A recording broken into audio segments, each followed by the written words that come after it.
Bom, agora vamos para o último bloco do Sem Censura. A gente continua falando sobre violência doméstica, racismo, relacionamentos virtuais e música.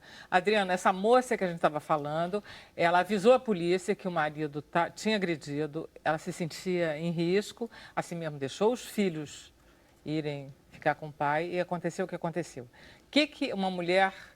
Vocês já devem ter visto isso mais do que uma vez. O Estado não... Com certeza. Na verdade, assim, esse caso eu não conheço, o que eu conheço foi das redes, do que eu li hoje no jornal, mas o que a gente vê é que, aquilo que eu estava comentando no final, algumas mulheres, a maioria, eu diria assim, não tem noção, não tem consciência, às vezes, de que aquele homem, aquele companheiro, pai dos filhos, teria condição de matar os próprios filhos e matar a mulher, né? Então, é uma coisa muito complicada, porque eu li vários processos tanto de tentativa quanto de, na época não havia o feminicídio, que é o homicídio consumado. E algumas mulheres realmente não tinham a menor ideia de que aquele homem poderia agredir. Por isso é importante, no primeiro sinal de violência, essa mulher gritar, pedir socorro, se informar, porque informação é poder para as mulheres. Feminicídio, né? É só o crime violento contra a mulher? Feminicídio é o assassinato de uma mulher pela questão de gênero, pelo fato dela ser mulher. Ela morre pelo fato dela ser mulher. Tá? E isso é muito importante. Grande parte desses assassinatos ocorre no ambiente familiar, no ambiente doméstico e sempre, obviamente, por uma questão de gênero. Né? A gente fica achando que o perigo mora fora, mas não mora não, né? Ele mora dentro de casa. Você já perdeu muita gente, muita mulher morta? Sim, já. Foi? Já. Mas também vimos muitas mulheres enfrentar a violência com êxito, né? Com êxito e também com alguma resposta da própria sociedade. Porque, de fato, ainda, apesar dos 10 anos da Lei Maria da Penha, a gente ainda encontra serviços que não conseguem acolher, por exemplo, no caso das mulheres negras, né, que são a maioria que morre assassinadas, né? Então, de certa forma, quanto mais os serviços conseguirem responder à altura a esses problemas, melhor será o resultado. E o momento de crise, como que a gente está vivendo, piora tudo? Piora a violência dentro de casa, porque eles estão desempregados. E também nas ruas. E piora a violência nas ruas porque está sem dinheiro e piora o atendimento às mulheres também? Sim. Hoje, então, nesse momento de crise no Rio de Janeiro, certamente muitos serviços não conseguem mais dar conta, né? As delegacias estão fechadas, as delegacias da mulher estão... Não sei se estão fechadas, mas elas estão com um atendimento precário. Já eram precários porque a delegacia para mulheres, né? Já tem toda uma estrutura um pouco deficitária. Claro. Agora, no momento de crise, são as primeiras instituições a ficarem mais frágeis, né? Mas, sobretudo, é importante que a gente lembre também a sociedade isso, né? Que esse não é só um momento de crise econômica, é também um momento onde... as nossas lutas precisam estar fortes, por isso no dia 8 nós estamos em greve, para refazer um pacto com a sociedade contra a violência, pela segurança das mulheres, pelo fortalecimento das mulheres, pelos seus direitos, né? Exatamente porque no momento onde a crise, a primeira perdeu o direito são as mulheres. Eu tinha 20 anos em 1968, que é quando começa descaradamente o movimento da mulher, né, junto do Ocidente, aquela coisa toda, junto com a juventude, a briga do feminismo se impõe muito ali nos Estados Unidos e na Europa. Você acha que esse caminho de lá para cá, são 50 anos, foi razoável? O que você acha, Fátima? Foi bom? A gente tem números melhores do que a gente já teve? Sim, eu acho sim. Eu acho que o fato de termos rompido com boa parte desse patriarcado já são pontos muito positivos. Ter isonomia hoje, né?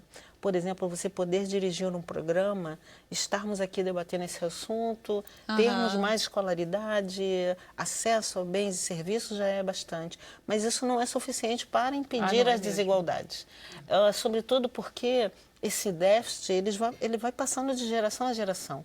Então, se negros entram na escola na década de 30, quando chega em 2017, não seremos a maioria de doutores. Se mulheres levam mais tempo ainda para ter direito ao voto, não significa que seremos a maioria no Congresso quando somos a maioria na população. É impressionante, essa coisa andam muito devagar. Sim, muito. A gente São, tem são mais que mulheres valores, no né? Congresso. Mas Andam para frente, mas muito andam, devagar. e eu tenho que reconhecer que isso se andam, dá graças lógico. à internet.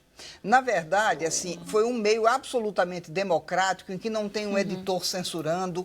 Quer dizer, as Que é notícias... Exatamente. O poder está em mão de pessoas que são mais conservadoras. É verdade. fato. É verdade. Né? E assim, o que acontece com a internet? Sabe que disseram uma frase ótima outro dia? O que barra a ultradireita na França não é a esquerda, é a direita liberal.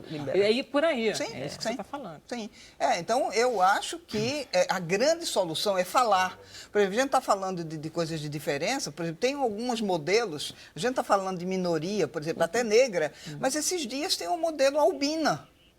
Quando que a gente pensaria que um modelo poderia ser albina? E faz o maior sucesso. As transformações, então o diferente passa a ser bonito. Acabou a história que o bonito é aquele que segue os cânones tradicionais. Mas, no entanto, a gente tem manifestações racistas muito pesadas. Muito pesadas, pois é. Uma coisa é valorizar a diferença como um produto e outra coisa é dar Mas é um primeiro passo. A esse grupo diferente poder, recursos, possibilidades. Eu acho que serão vários passos. Afinal de contas, nós vivemos numa sociedade de disputa e as mulheres nunca quiseram fazer uma disputa equivocada. Sempre seguimos o caminho do direito, do empoderamento. São muito competitivas também, Lúcia. Sim, Não são competitivas, mas não são necessariamente... Não vejo as mulheres correndo atrás do poder para dominar os homens, por exemplo, ou para dominar outros. Isso não significa que somos anjos, deusas, pura e simplesmente, mas acredito que a experiência que as mulheres vêm criando no mundo é muito diferente da experiência masculina. Você acha isso também, Adriana? Eu concordo. E eu acho que a gente teve muito avanço, sabe? Muito avanço. Acho que a gente teve muita conquista, principalmente dos anos 70 para cá. E a gente ainda está evoluindo. É claro que em algum momento como o atual, a gente parece que está retrocedendo, né? Mas, na verdade, a gente está avançando, a gente está discutindo. É claro que o momento político, eu acho que não só no Brasil, eu diria no mundo inteiro, vocês estão vendo aí várias marchas. Amanhã, dia 8 de março, o mundo inteiro estará mobilizado para a questão da mulher. Mas eu reconheço que a gente ainda tem muito a avançar. Não é só a Lei Maria da Penha, não é só o feminicídio, a lei do feminicídio, que farão com que a gente rompa com um ciclo machista e patriarcal. Maravilha. Eu queria passar a palavra para a Adriana, porque eu queria que você desse o seu serviço, divulgação. Fala aí que você vai ter que cantar agora, mostrar para a gente. O que é que você vai lançar daqui a 15 dias? Daqui a 15 dias eu vou lançar uma música que fala exatamente de todo o empoderamento feminino, né? O nome da música Ela Vai Chamar Sua Atenção, mas já está lá no Spotify, quem quiser procurar. Bota lá no Spotify, Ela Vai Chamar Sua Atenção. Obrigada, Adriana, adorei. Agora, por favor, mostra pra gente o que você com a sua banda faz, empoderando as mulheres. Ela domina os 3 rapazes ali, na boa. Né? Peraí, deixa eu só agradecer, então, Adriana, aos nossos convidados. Muito obrigada, Adriana. Foi um prazer enorme tê-la aqui. Espero que você volte. Lúcia também. Muito obrigada. Fátima, desculpe a consulta gratuita. Sem problema. Fiquem à vontade. Você quer fazer mais uma perguntinha rápida? Não. Não, tá bom. Então, vocês sabem, né? A gente vai ficar agora mais 10 minutos, mas só no Facebook. Tá? A gente, aqui na TV Aberta, a gente vai indo embora. A gente volta amanhã, às 5 da tarde. Gostaria de lembrar vocês que o Sem Censura é um programa da TV Brasil. Até amanhã e a gente vai ficar com a banda Adriana. Vamos lá, desconectar para conectar.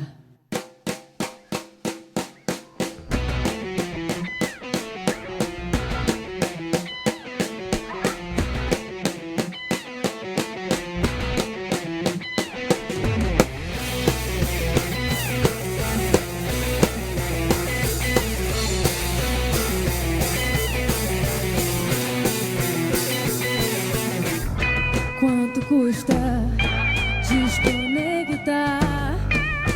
Seremos os primeiros a contrariar. Antes de tudo, realidade. Seremos os primeiros a dispensar.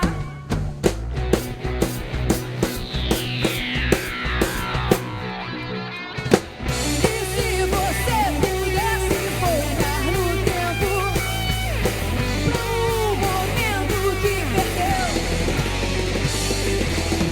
o que você faria nesse momento? Agora você escolheu.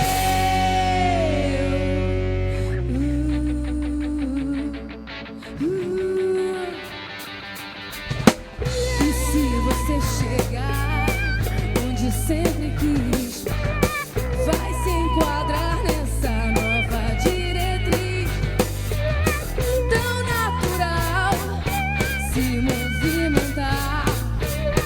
Mas uma hora a vida tende a cobrar. E se você pudesse voltar no tempo pra um momento que perdeu, o que você faria nesse momento? Agora você escolheu.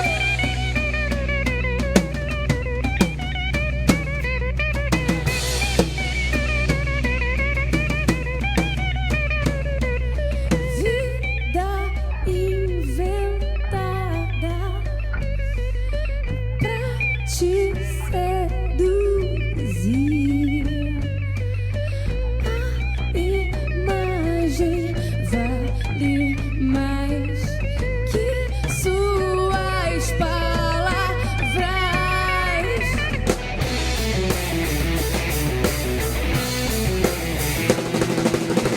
E se você pudesse voltar no tempo pra um momento que perdeu, o que você faria nesse momento? Agora você escolheu. E se você pudesse voltar no tempo pra um momento que perdeu, o que você faria?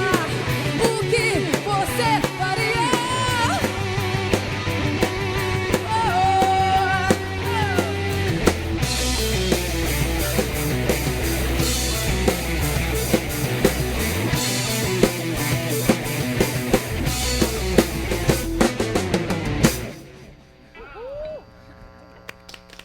Canta mais uma. Tá muito bom demais. Vai, vai. Então tá, vamos botar. Ela vai chamar sua atenção então. Oba, oba.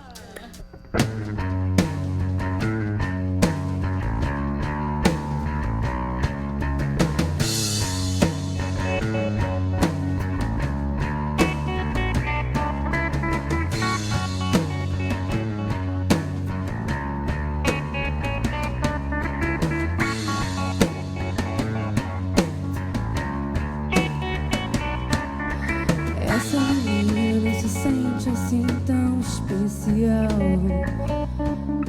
Segue em direção ao fim. Mascarava suas expressões pra não provocar outras intenções. E com o passar dos anos percebeu o quanto mudou. Deixou de se calar pra ser alguém. Mas não se engane,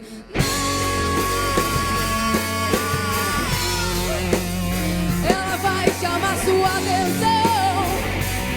E é o que ela quer. Veja, lá vai ela escrever a sua história, vai trazer outra visão, outra direção. Se despiu da prisão, semeou suas ideias, transformando-as em multidão. Mas não se engane,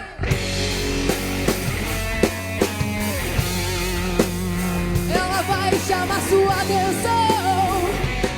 E é o que ela quer. Não, ela vai chamar sua atenção. E é o que ela quer. Que nada te limite, que nada te sujeite, que nada te defina ou tire seus direitos. Mudanças não caem do céu, não brotam do chão. Abortou o silêncio, traduziu sua razão. Mas não se engane,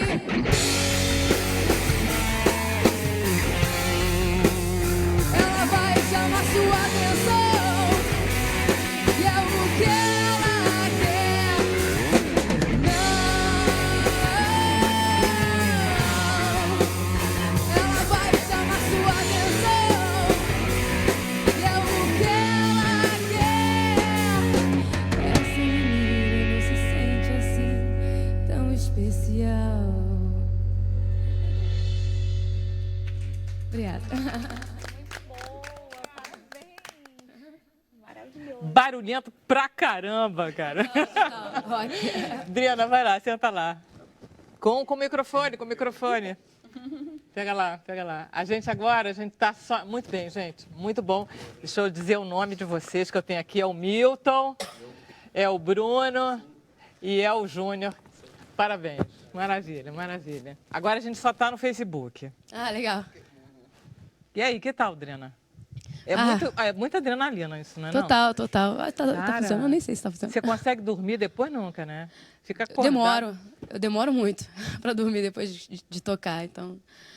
Mas assim, como os shows normalmente não são perto de casa, dá tempo, né? De ir baixando a adrenalina até chegar. Ok. Você quer deixar algum contato? Quer falar do próximo show? Sim, vamos estar em Prado, na Bahia. Caramba, ainda por cima tem uns lugares fantásticos. Sexta e sábado agora, vamos estar por lá. Aí. Muito bom, muito bom. A gente começou falando da depressão e a gente abandonou um pouquinho a depressão no sentido que a gente estava falando que o brasileiro está com alto número de depressão. Sim. Por que isso? Qual é a tua interpretação desse número? A minha interpretação a gente está vivendo de fato um momento de crise. É a crise econômica? É a crise econômica, é uma crise de valores que necessariamente não é só uma coisa ruim. É uma crise da qual a gente está saindo muito melhor. Né? Mas a verdade é que falta emprego, falta perspectiva de futuro, porque o mais importante é o seguinte, uma coisa eu sei que o momento está ruim, mas eu estou vendo que a coisa vai melhorar. Quando a gente ainda não tem essa certeza, eu acho que aí é que a coisa fica complicada, né? Mas isso é um movimento, na verdade, que vai acontecer, que está acontecendo no mundo inteiro. Quer dizer, a gente está vivendo um ano em que não é só o Brasil que está em crise. A França está em crise, os Estados Unidos está em crise, a gente tem um presidente ensandecido, quer dizer, no instante vocês vão valorizar o psiquiatra, né? Porque com o Trump é uma surpresa a cada dia, né?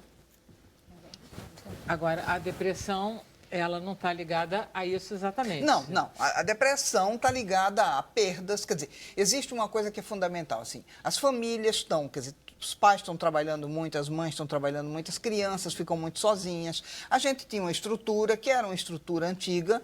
Os milênios já pegaram uma coisa diferente. Mas nós pegamos uma época em que tinha sempre uma empregada, tinha um familiar que ajudava a criar os filhos. Então, existia uma família, não tinham, quer dizer... A autoridade era mais preservada, quer dizer, existia um papel de autoridade dos pais, que isso é fundamental e é constituinte. Quer dizer, a gente tem que saber o que a gente pode e o que a gente não pode. E, nesse sentido, está faltando na família esse empoderamento para ela botar regras. Porque a mãe tenta botar uma regra, vem o pai não deixa, vem alguém quer dizer, a escola, a gente falou rapidamente sobre a escola, mas as professoras ficam desesperadas, porque os meninos chegam extremamente mal educados e os pais, por falta de tempo, entre outras coisas, esperam que a escola eduque. E não é função da escola educar. Não. Né? Então, assim, mas a verdade é assim, que tudo isso está acontecendo, assim, o estresse é muito maior. Você vai pegar você vai chegar num lugar, você vai passar por um engarrafamento, então você não sabe que horas vai chegar, vai ter uma violência, então A verdade é que a vida está muito difícil. Tá. Hoje a gente está vivendo quase um momento de selva. Tá bom, então é por aí a depressão. É por aí. Né? Bruno, você tem algum... Eu tenho um comentário interessante da Rosineide de Freitas, ela é de Recife. Ela diz assim: aqui na comunidade onde moro, as meninas apanham dos companheiros, dos namorados e comentam entre si e só perguntam o que... E, desculpe, não era esse que eu ia ler, era esse aqui. A Rosineide também, ela fez uma outra edição, ela fala assim: as mulheres moradoras do morro combinaram de pedir ajuda com apito. Aquela que estiver sendo agredida pega o apito e apita, e a vizinha que ouviu começa a apitar também e etc. Aí o agressor já fica com medo, sabe que a polícia foi acionada e geralmente aparecem alguns homens da própria comunidade para tentar controlar a situação enquanto a polícia chega. Os apitos ficam com as mulheres o tempo todo, pode ser pendurado por uma fita no pescoço, por exemplo. É uma forma da comunidade experiência na proteger. Bahia, sim. Tem. E funciona? Funciona muito funciona. bom. Muito bem. É engraçado porque a gente observa assim como as pessoas também se organizam, né, para poder chamar a atenção e denunciar a violência. Essa situação que ocorre na Bahia, como a Lúcia também já ouviu falar e a gente sabe, é uma experiência exitosa da própria sociedade que se organiza, as mulheres se organizam para proteger, né, para até salvar a vida, quem sabe, de uma dessas mulheres que estão sofrendo. E como a violência contra a mulher está arraigada na sociedade. Os contatos, todos os contatos que ele relata ali são de situações de violência contra a mulher. Isso não mudou, não, ao longo dos anos?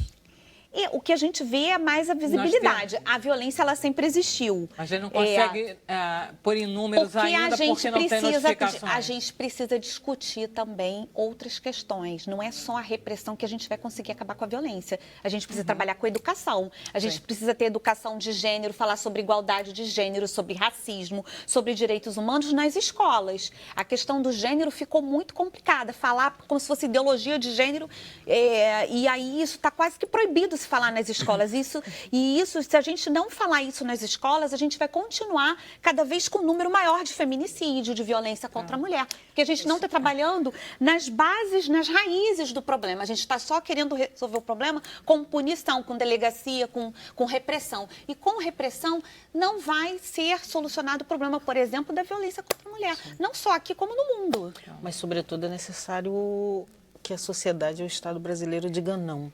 Né? Eu acho que as estruturas institucionais, quando elas se manifestam contrária a determinados processos, eles vão também sendo transformados na sociedade. Então, onde um homem que bate numa mulher ou leva ela à morte acaba sendo premiado, né, entre aspas, né, com penas mais leves, com disputas por emprego, não há uma fala da autoridade dizendo que nega aquele tipo de manifestação, aí não tem quem consiga derrubar esse processo que é cultural, que é de costume, que é bem aceito entre os homens.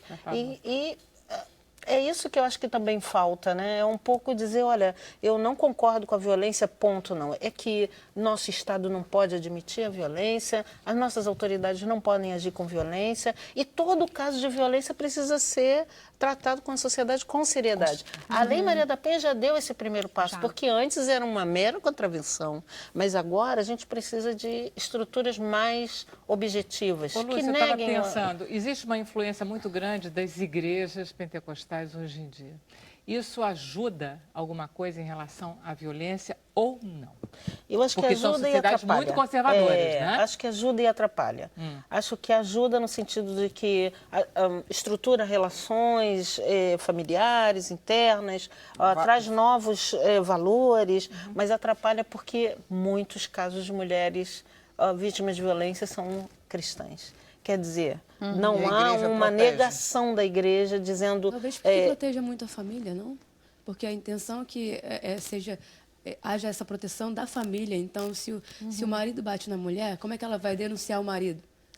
sabe, serem parte integrante da família. Não pode ter Sim, essa sim. Não pode romper. pode romper. Não pode romper, mas também acaba sendo pernicioso com práticas de violência sexual, de agressão física, de abuso de autoridade, inclusive com crianças, e que isso é muito negativo. Eu acho, por isso eu digo que era muito importante que os bispos, que os padres, que os pastores, que os babalorixás e as iolorixás, que os professores, que o presidente, que as autoridades dissessem não à violência, mas não é não na campanha, sabe? Não na campanha só não dá.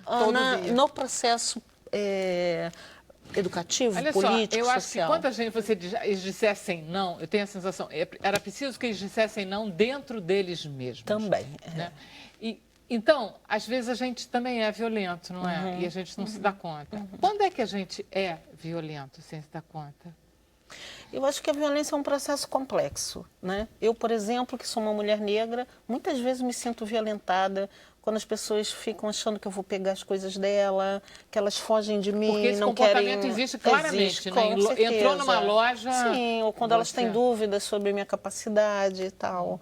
Só que, ao longo do tempo, reconhecendo que aquilo é uma prática que me faz mal e, sobretudo, traz privilégio para as outras pessoas, a minha denúncia é, além da denúncia, também um processo educativo, de mostrar a elas que aquilo traz um dano e que é necessário, em algum momento, ela pagar aquele dano que ela causou, mas também é necessário que ela mude de posição. Este mesmo processo vivo eu, porque se, sob o ponto de vista da minha condição de mulher negra, é horrível ser discriminada, eu não quero discriminar ninguém. Então, eu vou também me reeducando e lembrando que os nossos limites como ser humano é justamente esse, compreender e aceitar o ser humano como ele é. Complicado Isso pra caramba, é né, muito Lúcia? difícil, mas não é impossível. Porque senão eu mesma não teria a sorte de viver numa senão sociedade você tá onde o racismo... reproduzindo a violência de uma com certa- e o certeza, né? preconceito, né? Porque nós vivemos numa sociedade que passou quase 400 anos com a escravidão, só há 100 e poucos anos de democracia, de república, democracia, nós ainda não temos todos os direitos garantidos. Se nós fôssemos agir com violência com toda a sociedade, que caos seria esse, né? Então, assim, eu acho que é um exercício político de reconhecimento do direito, mas, sobretudo, um processo educativo em torno de outras perspectivas de vida na sociedade. Isso eu não perguntei para você como nosso representante jovem aqui, se você sente racismo nos jovens também. Os jovens, em princípio, a gente tem uma tendência a ter muita esperança no jovem, né? Dizer, os jovens serão o que eu não fui, os jovens serão o que a sociedade não foi, né? Eu acho que existe sim, mas é maquiado, né? O lance da internet, as pessoas elas se sentem à vontade de falar o que quiserem, porque acham que estão protegidas pela tela. Mas muita gente não tem coragem de chegar e falar, né, pessoalmente. Existe, é uma coisa que é absurdo. Eu acho que qualquer tipo de preconceito é um absurdo. Mas isso vai além de faixa etária. Isso é além de faixa etária. Uma situação terrível. Uma mulher uma travesti foi morta em Fortaleza e assim foram 4 garotos ou 4 ou 5 garotos, jovens, que mataram a paulada. Ela foi espancada até a morte. E assim isso aconteceu há uns 15 dias por aí. Só que aí alguém colocou isso na internet e aí agora estão procurando quem são as pessoas. Conseguiram reconhecer porque inclusive está lá a cara de cada um. Entendeu? E eram pessoas extremamente jovens. Então, a maldade está em todas as áreas. Né? Quer dizer, então, necessariamente, assim, a gente fica... Esse medo da homossexualidade que o jovem tem, esquisito pra caramba. Eu acho, assim, engraçado que essa parte, eu acho que tem muito travesti que morre, né, por violência. Sim. É o que mais tem, e nem é, assim, divulgado, né? É uma violência contra o homossexual absurdo. Eu não sei por quê. Porque é tão difícil aceitar que as pessoas são diferentes. Qual o problema? Na verdade, algumas pessoas que têm dificuldade de entender a própria sexualidade ficam muito ameaçados e respondem com violência. Que aí é um processo, é uma coisa muito mais complicada do que somente isso, né?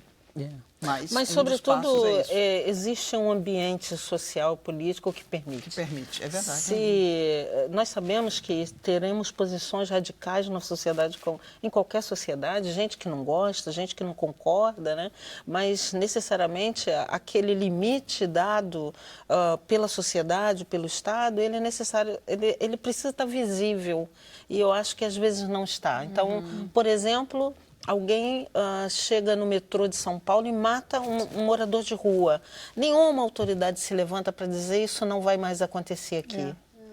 Assim também, quando alguém morre do tráfico, fecha toda a cidade. Ninguém se levanta para dizer isso não vai mais acontecer. Assim, quando morre uma mulher, também ninguém faz a mesma coisa. Então, acho que essa perspectiva ajuda a sociedade a ter posições muito ambíguas. Quer dizer, você está no século XXI, alguém pauta o caráter, a moral, o modo de viver de outra pessoa pela sua identidade sexual, pela sua orientação sexual, pela sua cor da pele, pelo seu gênero, e acha que tem direito sobre aquela outra pessoa. Pode matar, bater, violentar, quando devia ser um século onde a gente pudesse experimentar mais livremente todas as possibilidades humanas. Eu acho tão mais complicado a gente educar os meninos do que as meninas desse ponto de vista, porque, sei lá, quando a gente se identifica com a causa feminina, fica mais fácil falar com uma menina, mas os meninos, eles ficam, são muito solitários no meio disso tudo.